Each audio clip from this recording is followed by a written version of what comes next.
Ma, alis sana ako. Kasi gusto ko lang mananaga ako ng ng isda.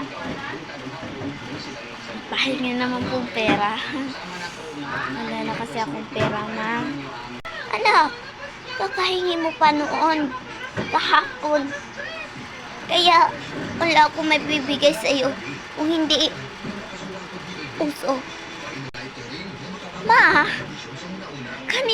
anong kanina? Nahihingi ba ako sa'yo? Wala. Walang-wala akong nahihingi sa'yo.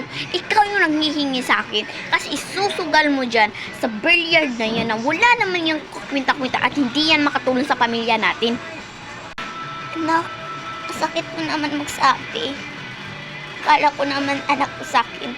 Anak mo nga ako. Pero, kung ano naman sasabihin ko sa'yo, tama to. At sundin. Sinundun ko naman. Ba't ka ba ganyan magsalita sa akin? Kasi sabi sa mga tao, tama ka raw. O sige, tama ka raw. Lapakin na naman natin, no? Hindi ako tama. Ikaw ang tama. Thank you, naisipan mo din yan.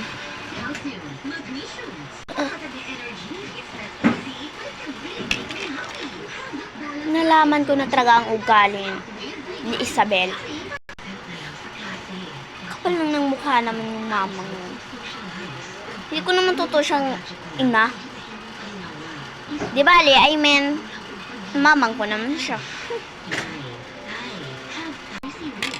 Grabe ka talaga, Isabel. Lagot ka sa akin.